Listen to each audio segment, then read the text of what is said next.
నా పేరు గోవింద. ఏం చేస్తున్నారు పెద్ద? మేస్త్రిగా చేస్తా ఉన్నారు. ఏంటి పెద్ద, చాలా తక్కువ వ్యవధిలో ఎలక్షన్ ఉంది కదా, సరే ఎవరు గెలుస్తారంటారు? ఈసారి చంద్రబాబు నాయుడు రా. ఏ బాబు ఎందుకని? ఎందుకంటే ప్రజలతో ఆటలాడుకుంటాడు జగన్. ప్రజలకు ఏటి చేసింది ఏటి లేదు. అంటే పథకాలు ఇచ్చామంటా ఉన్నారు. పథకాలు ఏటి ఇచ్చాడు? ఆడి పార్టీ వాళ్ళకి ఇచ్చుకుంటాడు. ఉన్నవాళ్ళు నాకడమే ఉప్పేసుకొని నాకుతాడు. ఈ సామాన్యులు ఇల్లు కట్టాలంటే వాళ్ళ ఇంటి మీదకి సచివాలయాలు వారంటీలు తోలేసి లక్షల గుంజు తింటే ఎవడు కడతాడు? విడిపోతే కడదామని చూస్తాడు. మేము ఇస్తే రోడ్ల మీద ఏడుస్తాను. మా పరిస్థితి ఇది. మీరు అసలు చంద్రబాబు గారు గెలిస్తే కనుక ఎలాంటి న్యాయం జరుగుతుంది మీ అందరికీ? చేస్తాడు. ఎందుకంటే అనుభవాలు అనుభవం ఉంది. అనుభవాన్ని బట్టి అతను ఏదైనా చేయగలడు. ఇతను అడుగు పెట్టి కక్ష పోషించాడు, ప్రజలను హింసించాడు. చూస్తాను కదా. ఎంపీ అభ్యర్థిగా భరత్ గారు పోటీ చేస్తూ ఉన్నారు, వైసీపీ ఝాన్సీ గారు పోటీ చేస్తూ ఉన్నారు. ఎవరు గెలుస్తారు బాబు ఇక్కడ? మీకు కూటమి ఏర్పడిన తర్వాత ఇంకో వైకాపా చంద్రబాబు నాయుడు అన్నట్టుగా బంగాళాఖాతంలో తొక్కడమే ప్రజలు నిర్ణయించుకున్నాం. ఒక ఛాన్స్ అన్నారు చూశారు ప్రజలు. ఇతన్ని బట్టి అతనికి ఓట్లు వేయలేదు.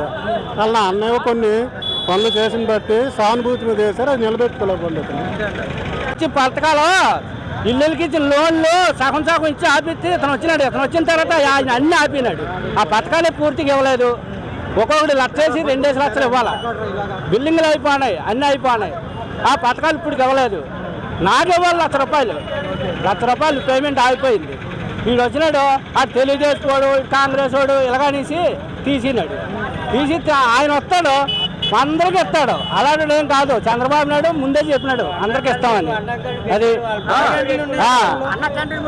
అన్న క్యాంటీన్ ఎంతమంది బతుకోరండి? ఎంతమంది బతికినాం? కరోనా టైంలో ఎంతమంది బతుకున్నాం?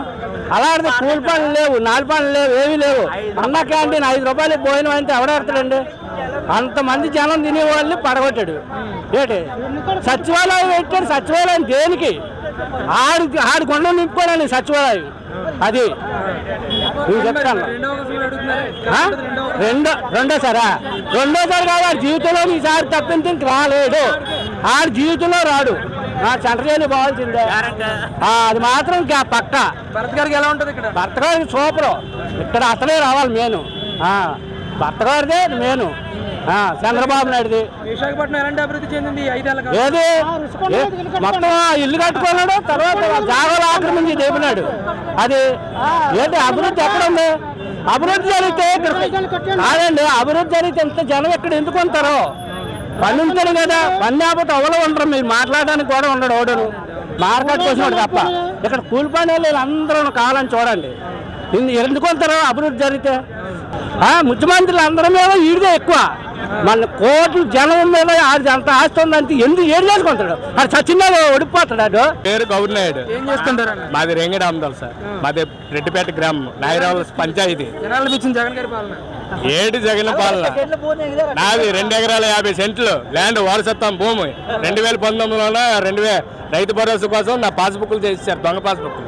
కలెక్టర్ ఆఫీస్కి వెళ్ళినా దొబ్బిమంటారు, ఎంఆర్ఓ ఆఫీస్కి వెళ్ళినా దొబ్బిమంటారు. విఆర్ వాళ్ళు, ఎంఆర్ వాళ్ళు అంతా రిమోట్ కంట్రోల్ పెట్టించాడు వైఎస్.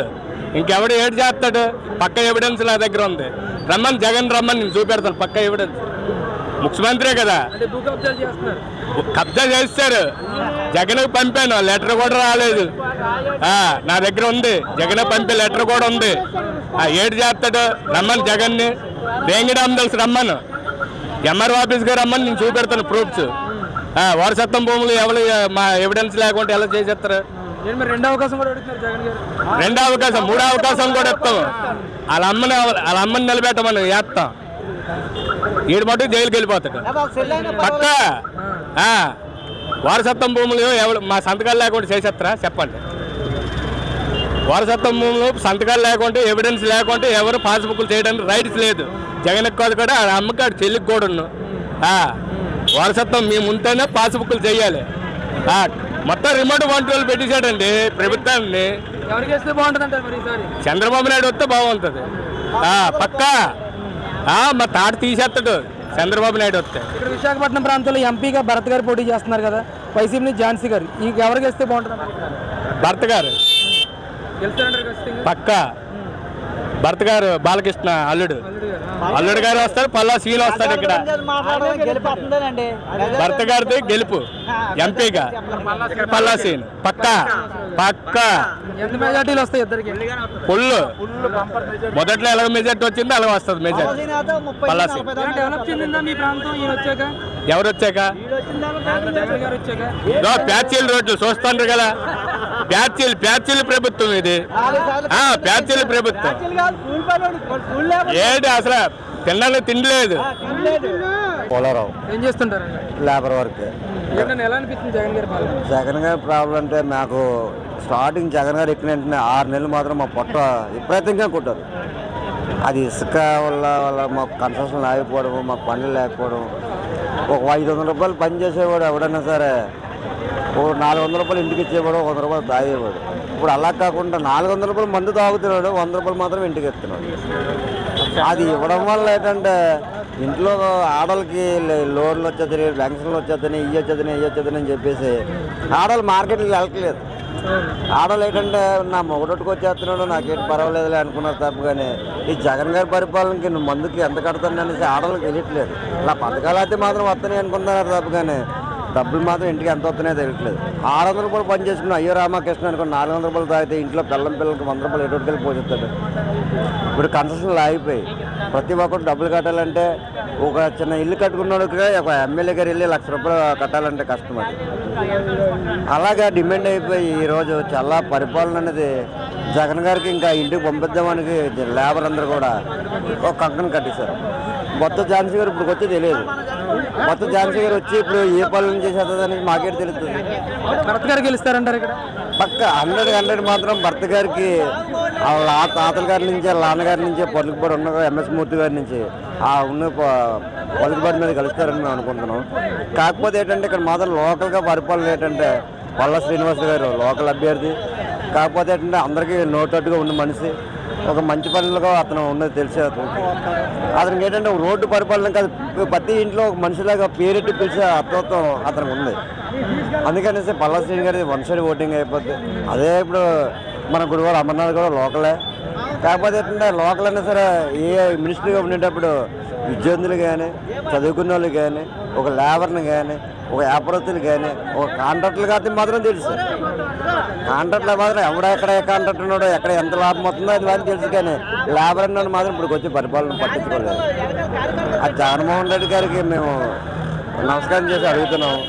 కాకపోతే ఏంటంటే మాకు 6 నెలలు పుట్టకొట్టారు కదా, 6 నెలలకి ఒక లేబర్ అన్నోడికి ఒక ఐడెంటిటీ కార్డు ఇచ్చి ఒక ఎంతో కొంత పథకం మీద ఒక పథకం పెట్టి ఒక లేబర్ అన్న ఆదుకుంటారని మేము వేడుకుంటున్నాం. నమస్తే అన్న, మీ పేరు? మా పేరు తిరుపతి. ఏం చేస్తుంటావు అన్న? తాపీ మేస్త్రి. ఎన్ని నెలల నుంచి ఉన్నారు ఈ పనిలో? 2 నెలలు కాదు, సంవత్సరాల నుంచి ఉంటాను. ఎన్ని సంవత్సరాల నుంచి? ఎన్ని సంవత్సరాలు అంటే మాకు ఊహ తెలిసి వచ్చిన తర్వాత లేబర్ పని చేసిన తర్వాత మేస్త్రి అయ్యాం. ఎలా ఉన్నాయి ఇప్పుడు పనులు ఈరోజు? వల్ల సూపర్గా ఉన్నాయి.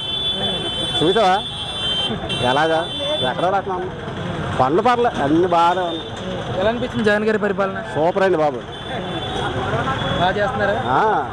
ఇసగా అక్కడికక్కడ కుప్పలు తేలిపోతుంది బిల్డింగులు. ఓనర్లు ఎంతమంది ఏట్రా ఎంత తీసుకొచ్చేస్తుంది నాయన ఎంత తక్కువ రేటుకి అంత అంటారు. అందుకు అంతమంది అక్కడ ఉన్నది సెంటర్లో అని చెప్తున్నారు. మరి ఇంకేంటి చెప్తారు? అదే అంటే వెటకారంగా మాట్లాడుతున్నారు జగన్ గారు. అది ఎటకారం ఏంటండి, మరి చెప్తాను కదా ఇసుక లేకే కదా ఇబ్బందులు. మరి లేకపోతే ఇక్కడ ఎందుకు ఉన్నాయి 10 గంటల 11 గంటల వరకు అంత రేట్ అయితే ఎవరు చేసుకుంటాడు? చిన్న రిపేర్ వర్కులు చాలామంది ఉన్నాయి. చిన్న బిల్డింగులు ఒక ఆటో ఇసుక తెచ్చి చూడాలంటే అది ఎంత బాధపడతాను. మరి అంత రేటు చేసుకుంటారు చెప్పండి. సిమెంట్ రేటు పెరిగిపోయింది, మేస్త్రి రేటు, లేబర్ ఛార్జ్ అంతా పెరిగింది. సామాన్యుడు మామూలు చిన్న ఏవో స్లాబ్ బొక్కలు ఇలాంటివి బాత్రూమ్లు ఇలాంటివన్నీ బాగు చేసుకోవాలంటే ఇప్పుడు ఎవరు చేయించుకోలేకపోతారు. ఎందుకంటే ఇసుక తెచ్చుకుంటే అది గోల్డ్ రేటు. మరి మా డబ్బులు ఇవన్నీ అతని మీద ఆధారపడతాయి. మరి రేట్లు ఎప్పుడైతే తగ్గిస్తారో అప్పుడే మాకు పనులు ఉంటాయి. మరి లేదంటే అంతే సంగతి. గతంలో ఎలా అనిపించేది మీకు అసలు? గతంలో అంటే పర్వాలేదండి. చంద్రబాబు నాయుడు ఉండేటప్పుడు ఎంత ఇబ్బంది అయితే లేదు. ఆయన ఉండేటప్పుడు అంటే సామాన్యంగా రేట్లు అనేది కామన్గా పెంచుతారు, తగ్గుతుంటాయి. కానీ ఇప్పుడు ఇతను వచ్చిన తర్వాత తగ్గలేదు, పెరుగుతానే తప్పితే కానీ తగ్గే ఛాన్స్ అయితే ఎక్కడా కనిపించలేదు. ఈ మన మందు పూర్తి ఇప్పుడు అమ్మలో తీస్తున్నారు. అది తీసేయడం కాదు కదా, ఇప్పుడు డబల్ రేట్ అయిపోయింది. సామాన్యుడు ఎవడు ఇప్పుడు పొద్దున్న పని చేస్తున్నాడు, సాయంకాలం అయ్యేసరికి తాగలేకపోతే ఎప్పుడు ఉండలేము. కొంతమంది ఏంటంటారు తాగడం మానివచ్చు కదరా అని చెప్తారు. చెప్పడం చాలా సింపుల్, కానీ అది ఫస్ట్ నుంచి ఏంటంటే ఆశ్చర్యం తక్కువ. ఇప్పుడు క్వార్టర్ 250 రూపాయలు, 350 రూపాయలు నాణ్యమైన మద్యం ఉందండి అసలు. కంపు అది గుర్రాలు గాడిదలు తాగిన మందు మనుషులకి ఇచ్చేస్తారు. దానివల్ల చాలామంది చేస్తారు. కాగితం అలాగైనప్పుడు ఎందుకు మీరు తాగొచ్చు మానివచ్చు కదరా అంటారు, కానీ మానలేం. అలవాటు అయిపోయింది. పొద్దున్న పని చేసుకుని సాయంకాలం అయ్యేసరికి తాగకపోతే ఉండలేము. అలాగైపోయింది పరిస్థితి. మందు అయితే చాలా దరిద్రమైన మందు. కొంత దానికి వచ్చి అప్పుడు ఉండేటప్పుడు 110 రూపాయలు 120 రూపాయలు క్వార్టర్ ఉంటే బాగుండేది అప్పుడు సరుకు.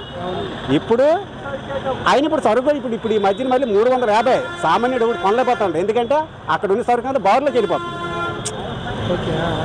ఇక్కడ వైన్ షాప్లో అమ్మవలసిన సరుకు బారు షాపులో ఉంటుందంటే ఎవడు అడుగుతుంటే 110 130 రూపాయల క్వార్టర్ ఇప్పుడు బార్ షాప్లో ఉంది. ఎవడు అడుగుతాడా? అడగరు కదా. అలా ఉంది. ఎలా ఉంటుంది సార్ ఎలక్షన్? ఎవరు గెలిస్తే బాగుంటుంది అంటారు? ఈసారి వస్తే జనసేన, టీడీపీ, ఎందుకంటే ఉమ్మడి కాబట్టి ఖచ్చితంగా వాళ్ళు గెలిచే అవకాశాలు ఉన్నాయి. ఇక్కడ ఎంపీగా భరత్ గారు పోటీ చేస్తున్నారు, ఒకవైపు ఝాన్సీ గారు పోటీ చేస్తున్నారు. ఎవరికి అవకాశం? భరత్ గారికి వస్తుంది. భరత్ గారు గెలుస్తారంటారు. ఎలా ధీమాగా చెప్పగలుగుతున్నారు? అది లోకల్ ఇది కాబట్టి తెలుస్తుంది. ఆవిడ అక్కడ విజయనగరం నుంచి ఇక్కడ వచ్చి పోటీ చేస్తే కష్టం. కూటమి గెలిస్తే మీకు న్యాయం జరుగుతుంది అంటారా? ఖచ్చితంగా జరుగుతుంది నమ్మకం ఉంది.